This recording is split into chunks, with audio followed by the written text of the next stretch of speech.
Kita dalami kasus keluarga guru di Malang yang diduga bunuh diri akibat jeratan utang bersama psikolog keluarga Novita Tandri. Selamat petang, Mbak Novita. Selamat petang, Mbak Cindy. Mbak Novita, mengapa kasus seperti ini bisa terjadi di Malang? Seorang guru, satu keluarga yang mengambil keputusan untuk bunuh diri. Dugaannya karena terjerat utang, ini dugaan dari polisi. Ya, mungkin yang dari surat bisa dibaca temuin pada saat mewawancara anak yang selamat ya, AKE yang 12 tahun. Tapi sebelum kita mulai, Mbak, izin supaya bisa lebih hati-hati, lebih bijaksana di dalam mewawancara gitu ya, Ananda yang selamat ini karena dalam posisi pastinya shock sekali karena seluruh keluarganya meninggal dan yang kedua adalah pastinya mengalami apa yang disebut dengan PTSD. Jadi memang harus benar-benar hati-hati, Ya. pendampingan psikolog jangan lupa terus-menerus harus ada di sana. Dan juga yang kedua adalah edukasi yang tentunya dalam pemberitaan seperti ini harus sangat bijaksana ya. Karena biasanya pemberitaan tentang bunuh diri kepada orang-orang yang Ya. menonton, kalau pada saat dalam stage putus asa tidak ada harapan, biasanya malah dijadikan sebagai inspirasi, Mbak. Hmm. Itu, oke. Jadi kalau saya melihat di sini, kelihatannya bukan satu-satunya pastinya faktor ekonomi. Ada gangguan psikosis sebelumnya. Gangguan di mana mental yang terjadi, di mana pengidapnya biasanya tidak bisa membedakan antara realita dan non-realita, imajinasi dan realitas, Mbak. Di sana itu biasanya mereka tidak bisa membedakan apakah ini nyata dan tidak nyata, ada halusinasi di sana, ada delusi di situ, ada yang disebut dengan gangguan-gangguan psikosis lainnya, Mbak. Ya. Jadi harus diteliti, cuman karena ini semua keluarga sudah meninggal, kita hanya bisa melakukannya lewat orang-orang terdekat tentunya. Dan ini juga menjadi pembelajaran mungkin bagi kita semua bahwa kesehatan mental tidak boleh dianggap enteng, Ya. Oke. bahwa memang benar-benar kesehatan mental bisa sampai mengancam dan bisa mengakhiri nyawa diri sendiri, bahkan orang-orang yang terdekat di Mhm. sekitar orang-orang yang mengidap Mhm. gangguan psikosis ini. Mbak Novita, tapi tetangga, rekan kerja, semua menyebut bahwa keluarga ini baik-baik saja, terlihat tidak ada masalah. Lalu bagaimana bisa mendeteksi seseorang punya masalah sehingga mereka yang ada di lingkaran terdekat, orang yang memiliki masalah mental ini bisa memberikan pertolongan? Sebenarnya pasti Mbak, ini biasanya sudah terjadi depresi bertahun-tahun atau berbulan-bulan, atau juga mungkin punya yang disebut dengan diagnosa utama yang tidak diungkapkan karena mungkin tidak punya psikolog pribadi, tidak Ya. pernah ke psikolog atau psikiater, sehingga diagnosa utamanya tidak pernah ditemukan, sehingga muncul komorbiditas. Komorbiditas berarti ada yang hal-hal yang lain yang menjadi faktor-faktor pencetus. Mungkin salah satunya yang tadi adalah faktor ekonomi dengan adanya terlilit hutang. Mhm. Tetapi tidak datang dengan satu faktor tunggal, Mbak. Mhm. Nah, biasanya yang mengakhiri hidup seperti ini ada depresi bertahun-tahun yang dialami tetapi tidak diperlihatkan atau tidak diungkapkan karena biasanya di dalam budaya kita mengungkapkan kesulitan, kesusahan, Mhm. mengungkapkan keluh kesah kepada orang-orang sekitar itu Ya. biasanya dianggap masih aib dan tabu atau tidak terbiasa. Akhirnya dipendam sendiri, faktor-faktor komorbiditas lainnya datang bertubi-tubi mungkin dengan faktor Mhm. tadi finansial, mungkin pekerjaan, mungkin tentang anak, tentang hubungan suami istri, tentang pertemanan dengan tetangga sekitar, kita nggak tahu Mbak.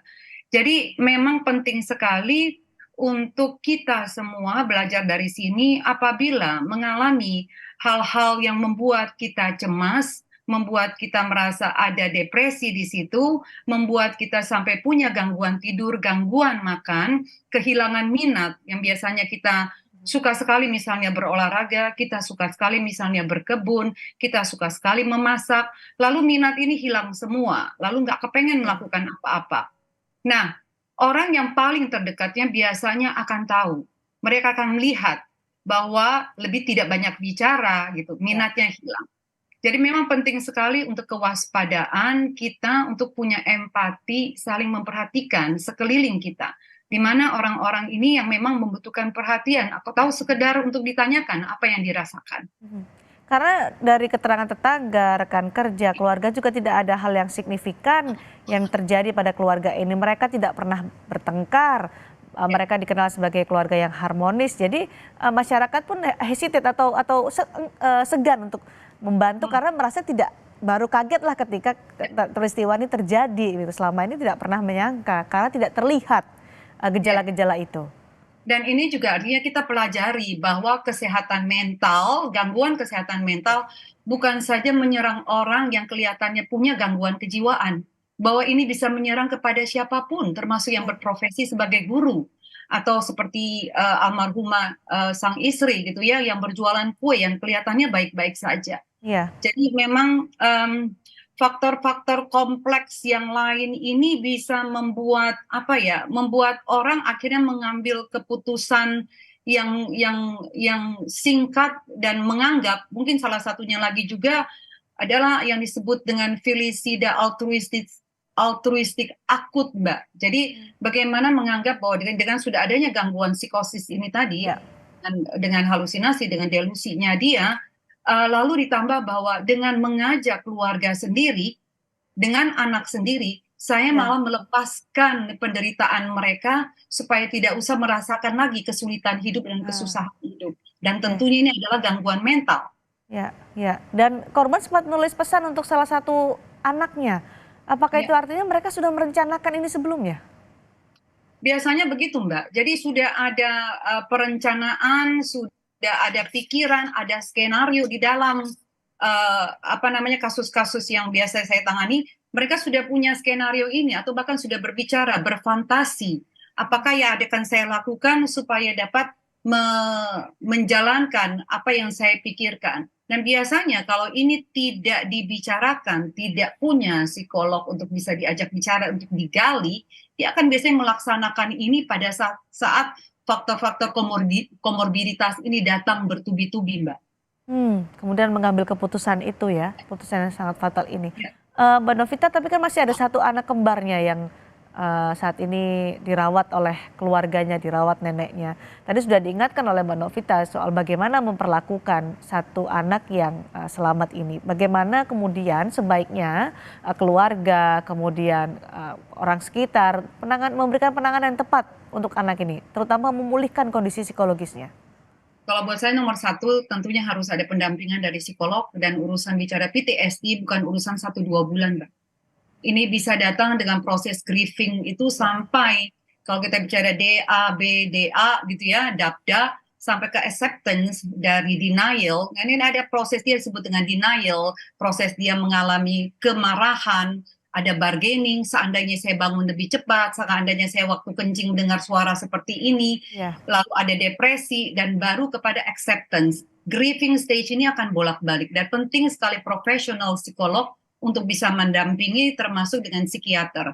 Lalu yang kedua adalah kehadiran support system ini ya. untuk hadir, ada di sana, tetapi jangan dikorek-korek kalau Anda bukan psikolog. Karena pada saat dikorek-korek, dengan tidak punya kemampuan secara profesional untuk menghadapi seseorang yang menghadapi PTSD seperti ini, shock sekali ya Mbak ya, Ya. malah jadi membuat dia semakin bisa terpuruk dan sulit untuk bisa sampai di titik yang disebut dengan acceptance itu loh Mbak. Hmm. Lalu yang ketiga buat saya, jadi kita juga belajar betapa pentingnya mengelola stres bagi kesehatan fisik kita, Ya. bahwa kesehatan fisik dan kesehatan mental sama pentingnya. Bagaimana badan kita terdiri dari jiwa, raga, dan roh, aktivitas fisik, bersosialisasi sebagai makhluk sosial ini sangat-sangat dibutuhkan. Dukungan dari keluarga, support system pada saat kita punya masalah, punya kegalauan, paling paling dekat adalah orang-orang yang berada di sekitar kita. Jangan malu untuk bicara. Oke, artinya apakah support system dalam kasus ini tidak berjalan atau ada yang missing atau missing linknya, Mbak Novita? To be honest, saya hanya bisa menduga-duga ya Mbak Cindy. Ya, Tetapi saya harap ini menjadi pembelajaran kita semua. ya, Jangan sampai berita ini justru menjadi inspirasi sekali ya, lagi buat yang berada dalam posisi keputusasaan, ya, berada di dalam motivasi sudah rendah untuk hidup. Anda tidak sendirian, Ya, cari, pastikan pusat layanan hotline dengan kesehatan mental, hubungi layanan ya, kedaruratan kepolisian yang akan siap membantu ya. kalian semua, karena kalian tidak sendirian. Itu loh, Mbak. Tidak sendirian. Terima kasih, itu pesan yang sangat kuat. Mbak Novita Tandri sudah bergabung di Sapa Indonesia Malam. Kami terima kasih atas analisa dan juga pandangannya. Selamat malam.